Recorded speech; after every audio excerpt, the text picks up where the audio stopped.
एक नई हमने टर्म की थी कल परमुटेशंस में, factorial which is the continuous product of first n natural numbers, ठीक है, जिसको हम कहते हैं एन फैक्टोरियल। और रिप्रेजेंटेशन थी फैक्टोरियल की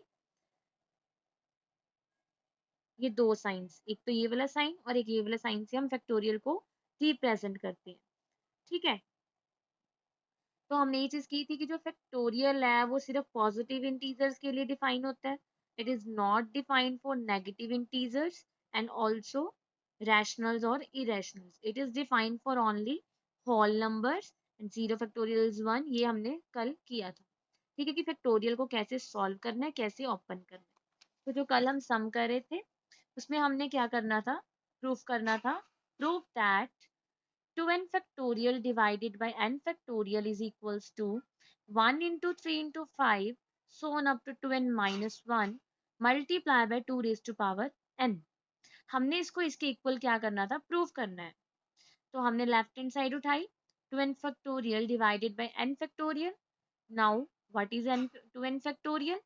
2n factorial is the sum of continued product of 2n natural numbers, है ना, जो फर्स्ट 2n नेचुरल नंबर्स है, that means 1 into 2 into 3 into 4 so on up to 2n और डिवाइडेड बाय n फैक्टोरियल। अब देखो यहाँ पे हमारे पास क्या है, 2n तक सारे नंबर्स का प्रोडक्ट है, तो हम इसको ऐसे भी लिख सकते हैं, थोड़ा सा और खोल के लिख सकते हैं, 1 into 2 into 3 into 4 into 5 into 6 और 2n के पहले जो नंबर होगा वो क्या होगा, 2n minus 1, इसके पहले जो नंबर होगा 2n minus 2, इसके पहले जो होगा 2n minus 3 divided by n factorial, ठीक है। अब देखो जो हमने प्रूफ में करना है, हमने ये चीज प्रूफ करनी है, तो इसमें हमारे पास ये सारे ऑड नंबर्स पड़े हैं, 1 into 3 into 5 so on up to 2n minus 1 तक, ठीक है। तो इसमें हम क्या करेंगे, हमने इसमें से जो इवन नंबर्स का प्रोडक्ट है उसको अलग टर्म में लिख लिया, और जो ऑड नंबर्स का प्रोडक्ट है that is 1 into 3 into 5 into 7 into 9 so on up to 2n minus 1, इसको हमने अलग टर्म में लिख लिया है, तो ये प्रोडक्ट में ही पड़ी है, तो इवन नंबर्स को अलग कर लिया एक तरह से, ऑड नंबर्स को अलग कर लिया, तो हमारे पास जो नीचे पड़ी है टर्म वो क्या है, n फैक्टोरियल, ठीक है। नाउ अब आप देखो यहाँ पे देखो इवन नंबर्स है, ठीक है, और इवन नंबर्स हैं और लास्ट टर्म हमारी 2n है, ठीक है। अब देखो मान लो हमारे पास 10 नंबर्स है, तो 10 नंबर से हम क्या कहते हैं, जो 5 होते हैं ऑड होते हैं, 5 होते हैं इवन होते हैं, दैट मीन्स इसका जो हाफ होता है उतने ऑड होते हैं उतने इवन होते हैं, ठीक है। अब यहाँ पे देखो हमारे पास 2n है, ठीक है, चलो ये तो हो गया हाफ ऑड हाफ इवन। अब देखो यहाँ पे हमारे पास 2n तक नंबर्स है और सारे ये इवन नंबर्स है, तो देखो हम यहाँ से यहाँ पे भी 2 है, 4 को लिख सकते हैं 2 into 2, 6 को लिख सकते हैं 2 into 3, 8 को लिख सकते हैं 2 into 4, दैट मीन्स हमने क्या किया, 2 को सभी में से बाहर निकाल लिया। अब देखो 2 कितनी बार बाहर आएगा, 2 से 2n तक टर्म्स हैं, that means total number of terms 2n है, यहाँ पे देखो total number of terms 2n है, तो इवन नंबर ऑफ टर्म्स भी n हुई और ऑड नंबर ऑफ टर्म्स भी कितनी हुई, n हुई, दैट मीन्स जो 2 की पावर है वो 2 कितनी बार बाहर निकलेगा, 2 रेज टू पावर n, 2 यहाँ से भी निकलेगा, यहाँ से भी, हमने सभी में से 2 को बाहर निकाल लिया, पर वो कितनी बार बाहर निकलेगा, 2 raise to power n times, ठीक है। तो अब देखो यहाँ पे अंदर क्या रह जाएगा, 1 into 2 into 3 into 4 so on up to n minus 1 n। तो यहाँ से जब आपने 2 को कॉमन निकाला, बाहर निकाला, तो हमारे पास क्या आ गया, 1 आ गया, यहाँ पे 2 आ गया, यहाँ पे 3, 2 4 8, यहाँ से निकालेंगे n minus 1, यहाँ से निकालेंगे n आ गया, ठीक है। और ये हमारे पास एज इट इज पड़ा है 1 into 3 into 5 into 7 into 9 so on up to 2n minus 1 divided by हमारे पास के n फैक्टोरियल, ठीक है। ये चीज समझ आ गई ना, 2 की पावर n क्यों बाहर आई है, बिकॉज हमारे पास total number of terms 2n थी, यहाँ पे total number of numbers 2n है, तो इसमें n ऑड होंगे n इवन होंगे, दैट मीन्स ये कितने टर्म्स है, n टर्म्स है, तो 2 की कितनी पावर बाहर आएगी, 2 कितनी बार बाहर आएगा, 2 रेज टू पावर n। अब देखो इस चीज को हम n फैक्टोरियल लिख सकते हैं, ये क्या है, कंटीन्यूअस प्रोडक्ट है फर्स्ट n नेचुरल नंबर्स का, तो इसको हमने लिख दिया n फैक्टोरियल, और ये हमारे पास एज इट इज पड़ा है 1 into 3 into 5 into 7 into 9 so on up to 2n minus 1 divided by n factorial. Now this n factorial is cancelled out, so we get 2 raised to power n, so on up to 2n minus 1, ठीक है, which we have to prove as a right hand side. तो ये चीज हमने क्या करनी थी, proof करनी थी, तो which is equals to right hand side, hence proof. ठीक है, तो इसको ध्यान से करना, इसमें कुछ भी नहीं है, बाद में बस हमने क्या करना है, इवन एंड ऑड नंबर्स को अलग कर लेना है, और इवन में से हमें ये एन फैक्टोरियल नहीं चाहिए साथ में, तो यहाँ से हमने इवन नंबर्स को, जो 2 है, उसको सभी में से कॉमन निकाली, तो ये एन फैक्टोरियल बन गया, और n factorial and n factorial क्या हो गए, कैंसिल हो गए. ठीक है, now next one is if n factorial divided by 2 factorial into n minus 2 factorial and n factorial divided by 4 factorial n minus 4 factorial are in the ratio 2:1, then find the value of n. ठीक है, अब हमें क्या given है, अगर इन दोनों की ratio क्या है 2:1, then we have to find the value of n. ठीक है, तो हमने n की वैल्यू फाइंड करनी है. तो देखो हमें गिवन क्या है कि n factorial divided by 2 factorial n minus 2 factorial divided by n factorial 4 factorial, इसकी जो रेशियो गिवन है वो गिवन है 2/1. ठीक है, ठीक है, तो इसको देखो हम कैसे लिख सकते हैं, ये रेशियो गिवन है, इसको हम ऐसे कर सकते हैं, ये जो नीचे वाली टर्म है वो ऊपर जाके मल्टीप्लाई हो जाएगी, दैट मीन्स रेसिप्रोकल हो जाएगी. तो ये हमारे पास हो जाएगा n factorial divided by n minus 2 factorial multiply n minus 4 factorial divided by n factorial, यहाँ पे 2 भी है, यहाँ पे 4 भी है, इक्वल्स टू 2/1. देखो ये कैंसिल हो गए. ठीक है, नाउ अब देखो n माइनस 4 है, यहाँ पे n माइनस 2 है ना, तो जो बड़ा फैक्टोरियल है इसमें से n माइनस 2 है, तो हम n माइनस 2 को n माइनस 4 तक ओपन कर सकते हैं, ऐसे n minus 2 minus 1 n minus 3 n minus 3 minus 1 n minus 4, ये भी कैंसिल हो गया.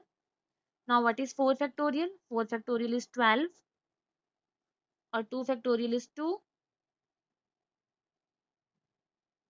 इक्वल्स टू 2, तो ये भी कैंसिल हो गया. ठीक है, तो हमारे पास हो गया 12 equals to 2 into n minus 2 n minus 3. ठीक है, और यहाँ से देखो 2 6 12, तो हमारे पास आ गया n minus 2 into n minus 3 equals to 6. तो इसको दो मेथड से कर सकते हैं. तो यहाँ पे बिल्कुल सिंपल है, अगर हम मल्टीप्लाई करें तो यहाँ से हमारे पास क्या आ जाएगा, n square minus 3n minus 2n plus 6, that is n square minus 5n plus 6. ठीक है, तो यहाँ पे भी 6 है, 6 6 कैंसिल हो गया, दैट इज n कॉमन निकाल दिया, तो हमारे पास हो गया इधर n इक्वल्स टू 0 और n minus 5 equals to 0, that is n equals to 5. तो या तो n की वैल्यू 0 होगी या फिर n की वैल्यू 5 होगी, बट n किसके इक्वल होगा, 5 के इक्वल, बिकॉज अगर n 0 हो गया तो यहाँ पे 0 माइनस 2 फैक्टोरियल क्या हो जाएगा, माइनस 2 फैक्टोरियल, यहाँ पे 0 माइनस 4 फैक्टोरियल क्या हो जाएगा, माइनस 4. तो नेगेटिव में तो फैक्टोरियल डिफाइंड ही नहीं है ना, सो n इक्वल्स टू जो 0 है इसको हम क्या कर देंगे, रिजेक्ट, ये पॉसिबल नहीं है, तो n की वैल्यू कितनी आ गई, 5 आ गई. ठीक है, इसको हम और एक तरीके से कर सकते हैं, इसको कहते हैं बाय इंस्पेक्शन. जैसे यहाँ पे अगर कंसेक्टिव टर्म्स पड़ी हैं आपके पास, तो हम इसको भी अगर ये कंसेक्टिव टर्म्स में इसको कन्वर्ट कर सकते हैं, तो हम इसको ऐसे लिख सकते हैं 3 इंटू 2. देखो ये भी किया है n minus 2 n minus 3, that means अगर ये 3 है तो ये 2 है, एक कम टर्म पड़ी है, कंसेक्टिव टर्म्स पड़ी है, तो अगर ये भी आप इसको ऐसे फॉर्म में कन्वर्ट कर सकते हो तो आप कर दो. तो हम यहाँ से कह सकते हैं बाय इंस्पेक्शन, कहते हैं inspection method, n minus 2 equals to 3, ये इसकी इक्वल होगा, और n माइनस 3 इक्वल्स टू 2, तो यहाँ से भी n की वैल्यू कितनी आएगी, 5 आएगी. ठीक है। तो ये था कि हमें फैक्टोरियल को कैसे यूज करना है सम्स को सॉल्व करने के लिए। ठीक है, तो यहाँ से आपके पास ये चीजें आ सकती है कि एन की वैल्यू फाइंड करो या एक्स की वैल्यू फाइंड करो। ठीक है, अब हमने आगे करना है। अब हमने देखना है कि इसको हम प्रैक्टिकल प्रॉब्लम्स में कैसे यूज कर सकते हैं। तो नेक्स्ट टॉपिक है आपका फंडामेंटल प्रिंसिपल्स ऑफ काउंटिंग। ठीक है, नेक्स्ट है फंडामेंटल प्रिंसिपल्स ऑफ काउंटिंग। ठीक है, इसमें ना हमारे पास दो प्रिंसिपल्स है। फंडामेंटल प्रिंसिपल्स ऑफ काउंटिंग में आपके पास दो प्रिंसिपल है। एक तो है फंडामेंटल प्रिंसिपल ऑफ मल्टीप्लिकेशन,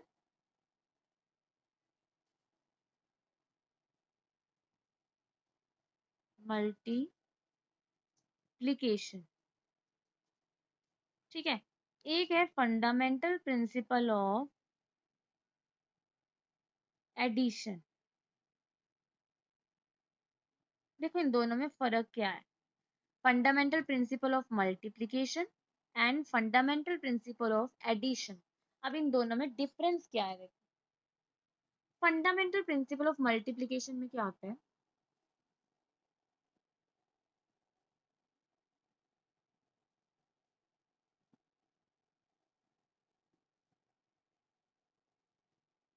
देखो इसमें क्या है,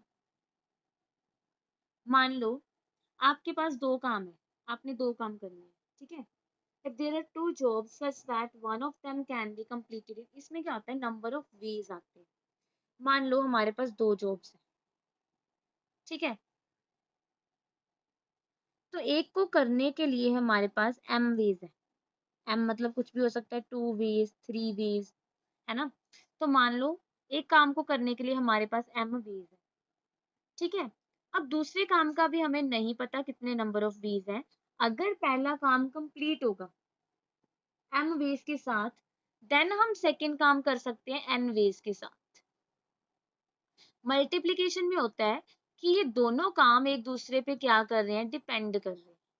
ठीक है, इसमें क्या होता है, डिपेंड ऑन ईच अदर। कोई भी हम काम कर रहे हैं वो दोनों एक दूसरे पे क्या कर रहे हैं, डिपेंड कर रहे हैं। तो total number of ways multiplication से आते हैं। कैसे आते हैं, इन दोनों को मल्टीप्लाई करके। ठीक है, मान लो एक काम को करने के लिए m वेज है, पर जब तक ये काम कंप्लीट नहीं होता हम सेकंड काम नहीं कर सकते। तो इसको करने के लिए n वेज है, तो दोनों क्या करें, जो सेकंड काम है वो फर्स्ट पे डिपेंड कर रहा है। ठीक है, तो जब हमारे पास क्या होता है, एक सिचुएशन दूसरी सिचुएशन पे डिपेंड कर रही है, तो हम कहते हैं टोटल नंबर ऑफ वेज कितने हैं हमारे पास, m इंटू n। ठीक है, उन दोनों काम्स को करने के लिए। ठीक है, जैसे एग्जांपल मान लो एक क्लास में 10 बॉयज हैं एंड 8 गर्ल्स हैं। ठीक है, टीचर ने क्लास के लिए दो स्टूडेंट्स को सिलेक्ट करना है, एक बॉय एंड एक गर्ल को। ठीक है, ये क्लास को फंक्शन में क्लास को रिप्रेजेंट करने के लिए, जैसे होते हैं ना फंक्शन में, कोई फंक्शन है क्लास का, स्कूल का कोई फंक्शन है, उसमें टीचर ने क्लास को रिप्रेजेंट करने के लिए दो स्टूडेंट्स को सिलेक्ट करना है, 1 बॉय एंड 1 गर्ल। अब देखो एक तो ना इसमें यहाँ पे एंड होता है, क्या उसे ये दोनों काम करने पड़ेंगे, बॉय को भी सिलेक्ट करना पड़ेगा गर्ल को भी सिलेक्ट करना पड़ेगा। अब देखो बॉयज कितने हैं टोटल, 10 बॉयज है। तो बॉयज को सिलेक्ट करने के लिए उसके पास 10 चॉइसेस, कि वो किसी भी बॉयज को सिलेक्ट कर सकते हैं। करना एक ही है, बट चॉइसेस कितनी है, 10 है। सिमिलरली गर्ल को सिलेक्ट करने के लिए 8 चॉइसेस है। तो टोटल नंबर ऑफ वेज कितने हो गए उसको, 80। मतलब जैसे हम करते हैं ना, कोई भी काम करते हैं, मान लो ये 3 सीट्स है हमारे पास। ठीक है, 3 सीट्स हैं, यहाँ पे हमने 3 स्टूडेंट्स को बिठाना है। तो हम कैसे बिठा सकते हैं, ऐसे बिठा सकते हैं, पहले को इधर दूसरे को इधर तीसरे को इधर। और हम कैसे कह सकते हैं, एक तो हम ऐसे कर सकते हैं। ठीक है, एक हम ऐसे कर सकते हैं, फर्स्ट को इधर, सेकंड को इधर, थर्ड को इधर। एक हम ऐसे कर सकते हैं, थर्ड को इधर, सेकंड को इधर, फर्स्ट को इधर। तो ऐसे बहुत सारे नंबर ऑफ वेज आ जाते हैं। तो इसमें हम वही चीज फाइंड करते हैं कि एक बॉय और एक गर्ल को सिलेक्ट करने के लिए उसके पास कितने वेज हैं, 80 वेज है। कि मान लो उसने फर्स्ट बॉय को सिलेक्ट, रोल नंबर फर्स्ट को सिलेक्ट कर लिया, यहाँ से रोल नंबर फर्स्ट को सिलेक्ट कर लिया, यहाँ से रोल नंबर फर्स्ट ही है बॉय का, पर गर्ल का रोल नंबर 2 है। ठीक है, ऐसे कितने, अब हम अगर ऐसे निकालने लग जाए है ना, तो बहुत टाइम लग जाएगा, और कोई ना कोई जो सिचुएशन है वो रह जाती है हमारे पास। ठीक है, तो with the use of fundamental principles or permutations we can find the total number of ways easily। ठीक है, बाय मल्टीप्लीकेशन और एडिशन। ठीक है, तो दैट मीन्स अगर टीचर ने one boy and one girl को सिलेक्ट करना है तो उसके पास कितने वेज है, 80 वेज। 80 वेज मतलब कैसे, आप लोग करना तो one boy and one girl को है, तो हमें नहीं पता ना 10 बॉयज में से वो कौन से बॉय या कौन से एट गर्ल्स में से कौन सी गर्ल को करेगी। तो इसके लिए कितने नंबर ऑफ वेज आएंगे। मान लो ये रोल नंबर वाइज है, तो बॉय को ने रोल नंबर 1 चूज कर लिया, गर्ल को रोल नंबर 2 चूज कर लिया। बॉय को रोल नंबर 1 ही रखा, गर्ल को 1, 3, 5, 4, है ना, इतना रोल नंबर चूज कर लिया। तो कितने नंबर ऑफ वेज यहाँ पे आ जाएंगे। सिमिलरली बॉय का रोल नंबर 2 ले लिया, फिर गर्ल्स का 1 ले लिया, लाइन वाइज 2 2 2 3, ये मैं रोल नंबर्स लिख रही हूँ। तो ऐसे वो सिलेक्ट करिए, तो टोटल नंबर ऑफ वेज कितने आएंगे, 80 वेज आएंगे। ठीक है, तो ये तो हो गया फंडामेंटल प्रिंसिपल ऑफ मल्टीप्लीकेशन, जिसमें दोनों जॉब्स एक दूसरे पे क्या करती हैं, डिपेंड करती हैं। ठीक है, next one is fundamental principle of addition.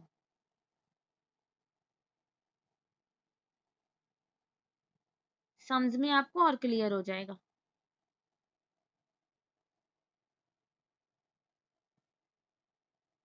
ठीक है, अब इसमें क्या है,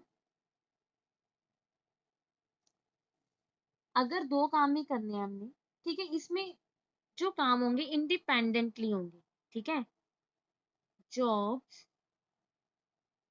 परफॉर्म इंडिपेंडेंटली। मल्टीप्लिकेशन में क्या है, डिपेंड करते हैं, इसमें क्या होते हैं, इंडिपेंडेंटली होते हैं। ठीक है, in m and n ways respectively. ठीक है,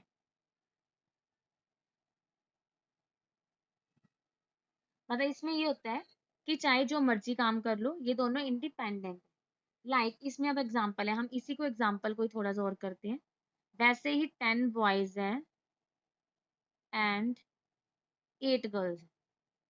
ठीक है, अब टीचर ने सिलेक्ट करना है, वहां पे क्या था, 1 बॉय एंड 1 गर्ल को।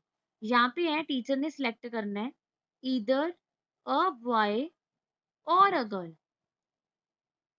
ठीक है, देखो जॉब जो है, या तो उसने बॉय सिलेक्ट करना है या गर्ल, बट यहाँ पे क्या आ गया, और आ गया।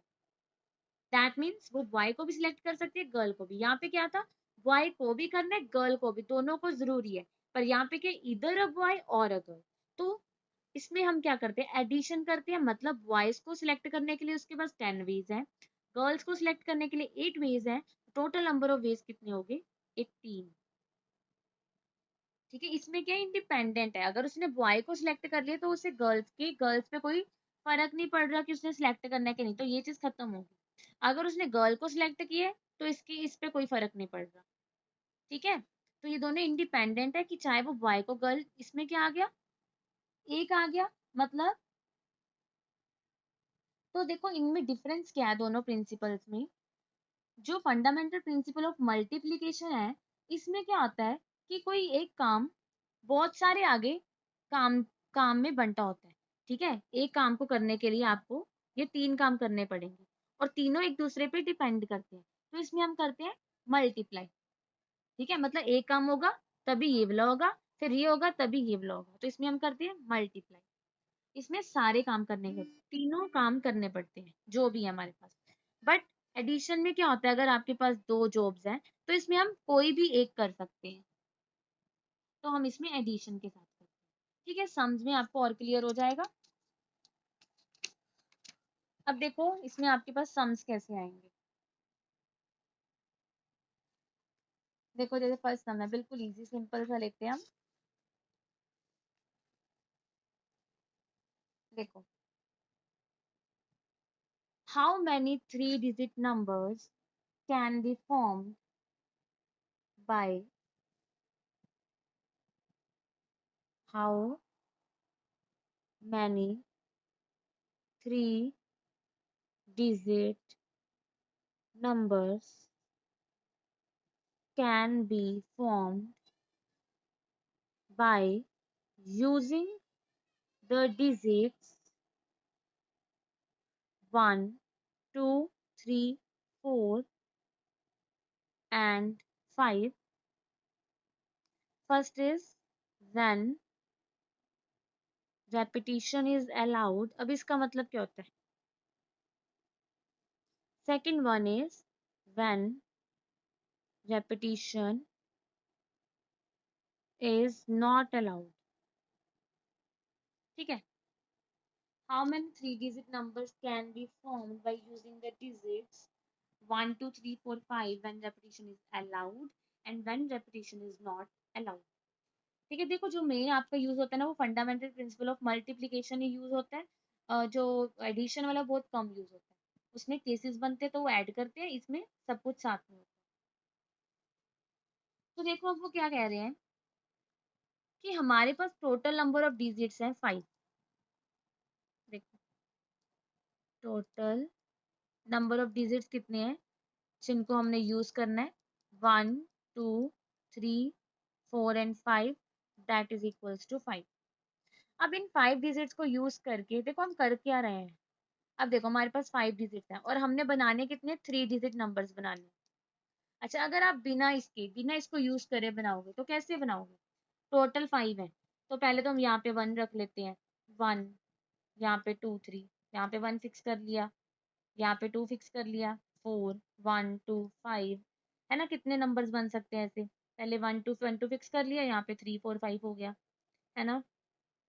फिर 1 फिक्स यहाँ पे कर लिया, 2 यहाँ पे कर लिया, यहाँ पे 3 4 5 कर लिया, है ना? और अगर हम करें तो बहुत सारे नंबर्स बनेंगे जिसको अगर हम बनाने लग जाए तो बहुत ज़्यादा टाइम कंज्यूमिंग हो जाएगा, एक बहुत ज़्यादा कॉम्प्लिकेटेड हो जाएगा, हमें समझ नहीं आएगा कौन सा नंबर हमने नहीं लिया, कौन सा नंबर हमने ले लिया जो इससे बन रहे हैं।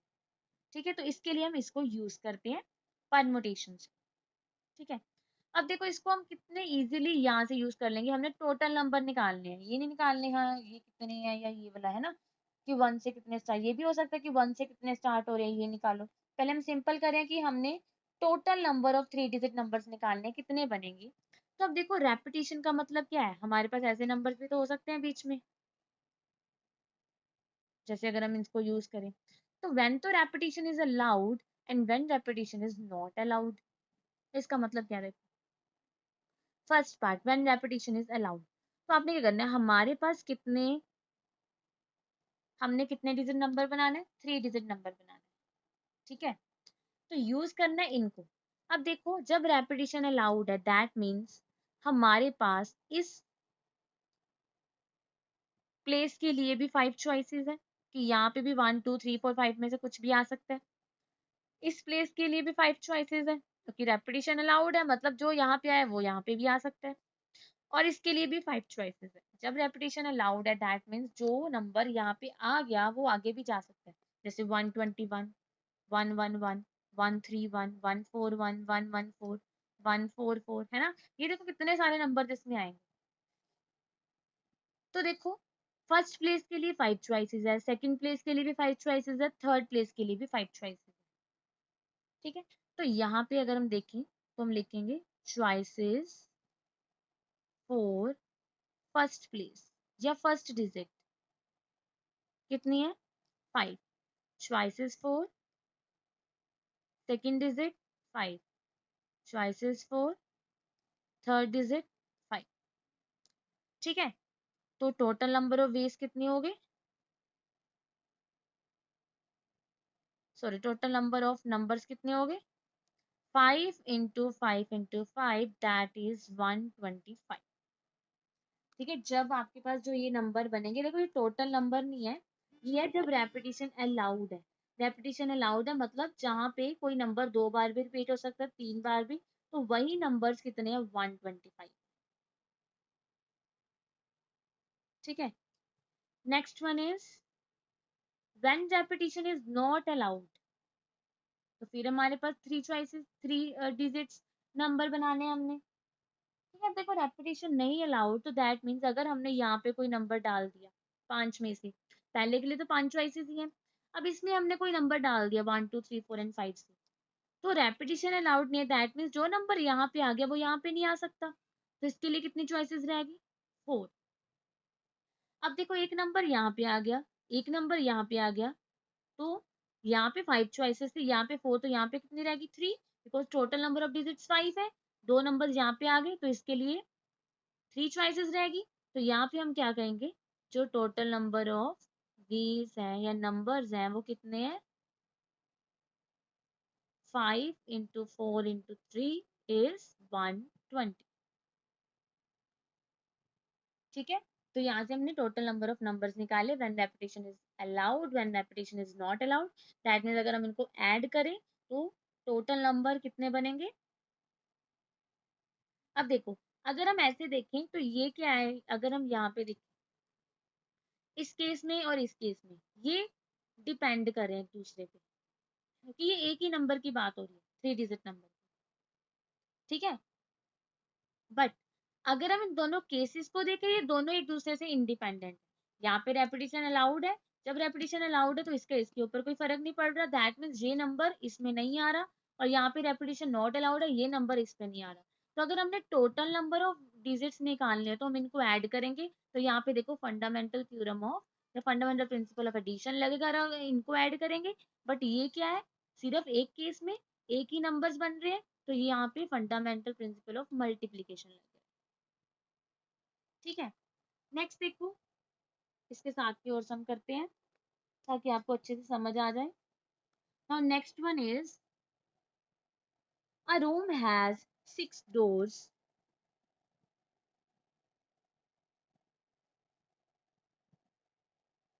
ठीक है, in how many ways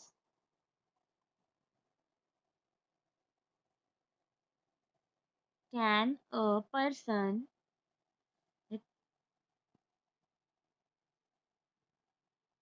enter the room through one door, enter the room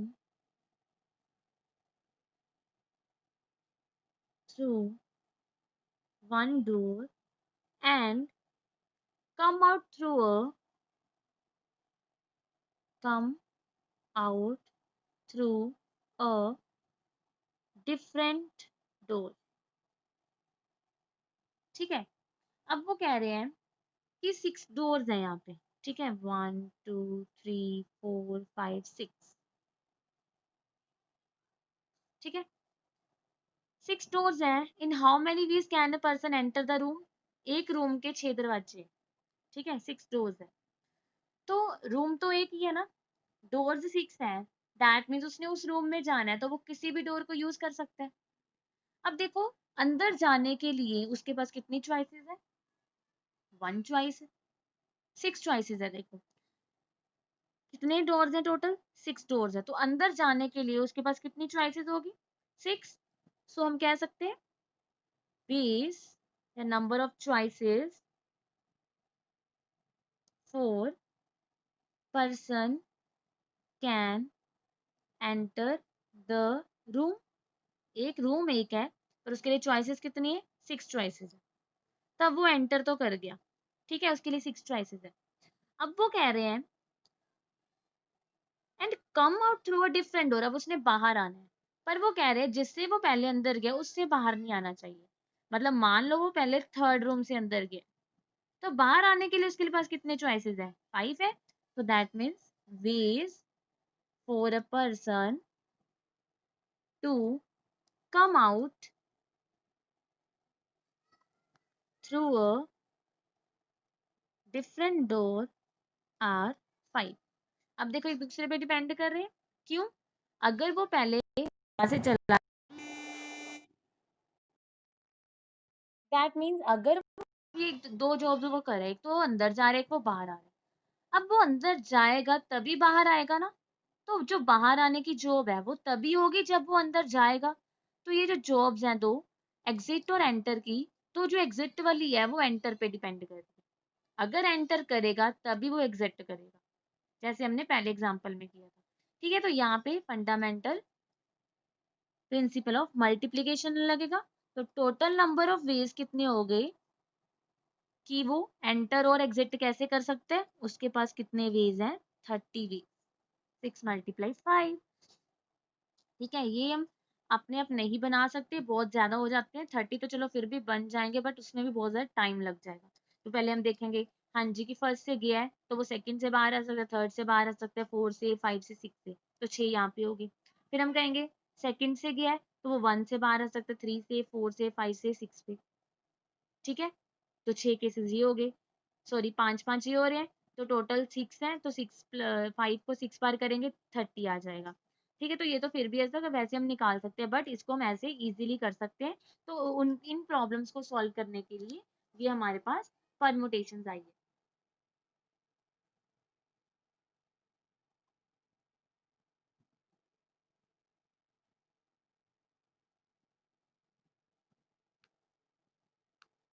ठीक है, तो यहाँ पे हमारे पास कितना आ गया, 30 आ गया। Next one is,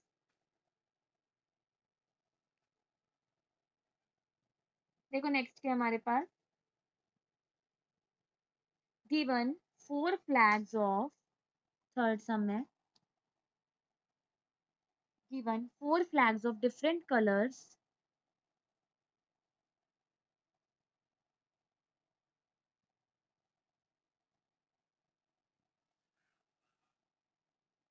how many different signals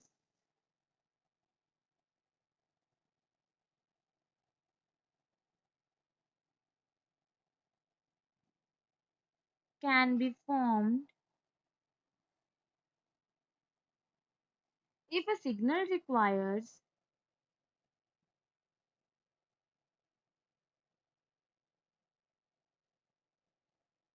the use of two flags,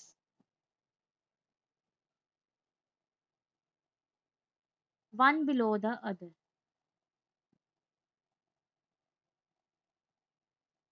अब देखो क्या कह रहे हैं, take given 4 flags of different colors, हमारे पास 4 flags हैं डिफरेंट डिफरेंट कलर्स के। ठीक है, या डिफरेंट डिजाइन के, कुछ भी कह सकते हैं हम। ठीक है, 4 flags हैं, तो कितने डिफरेंट सिग्नल्स बना सकते हैं हम इस 4 फ्लैग्स को यूज करके। इफ अगर एक सिग्नल में 2 फ्लैग्स यूज हो रहे हैं, एक के नीचे एक, ठीक है, अगर एक सिग्नल में 2 फ्लैग्स का यूज हो रहा है, बिल्कुल सिंपल है। अगर हम देखें, ये हमने एक सिग्नल बना दिया, इसमें 2 फ्लैग्स यूज हो रहे हैं। ठीक है, तो टोटल डिफरेंट फ्लैग्स कितने हैं, 4 है, तो इसके लिए कितनी चॉइसेस होगी, 4। फर्स्ट फ्लैग के लिए कितनी चॉइसेस होगी, 4, और सेकंड फ्लैग के लिए कितनी होगी, 3। क्यों, क्योंकि डिफरेंट बनाने हैं, अगर सेम हो सकते तो हम 4 × 4 कर सकते। ठीक है, इसका आपने ध्यान रखना है, रेपिटेशन अलाउड है या नहीं अलाउड, वो आपको डिफरेंट, रेपिटेशन अलाउड है नहीं अलाउड, ये आपको गिवन होगा। या यहाँ पे उन्होंने स्पेशली कहा how many different signals, different signals that means अगर हमने यहाँ पे कोई फ्लैग यूज कर लिया तो यहाँ पे वो यूज नहीं होगा। ठीक है, 4 × 3, तो इसके लिए हमारे पास टोटल नंबर ऑफ सिग्नल्स कितने आ जाएंगे, 12 सिग्नल्स आ जाएंगे। दैट मीन्स इसमें फर्स्ट के लिए हम 4 में से कुछ भी यूज कर सकते हैं, सेकंड फ्लैग के लिए 3 यूज कर सकते हैं। ठीक है, बिकॉज 4 वहां पे आ गए। फिर हम ऐसे कर सकते हैं कि जो हमने ऊपर किया है उसको नीचे कर दे, जो नीचे किया है उसको ऊपर कर दे। ठीक है, तो हम कैसे लिखेंगे, देखो, तो हम कह सकते हैं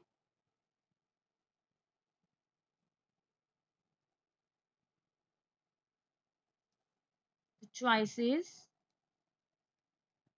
for first flag equals to 4 to make a signal, choices for second flag equals to 3, तो टोटल नंबर ऑफ सिग्नल्स क्या होंगे, सिग्नल्स कितने बन जाएंगे, 4 × 3 इक्वल्स टू 12। ठीक है, तो बिल्कुल सिंपल था। नेक्स्ट देखो क्या है, नेक्स्ट है हमारे पास, how many 3 digit even numbers can be formed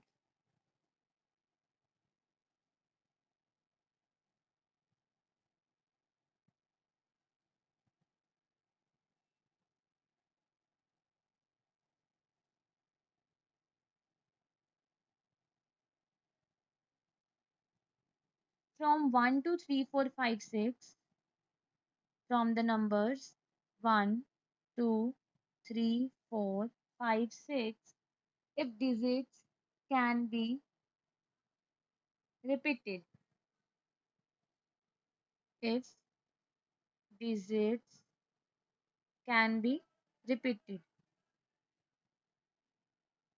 ठीक है, अगर डिजिट्स रिपीट हो सकते हैं तो ये आप देखो 3 डिजिट्स हैं, इवन नंबर्स बनाने हैं तो इवन नंबर की क्या खासियत होती है?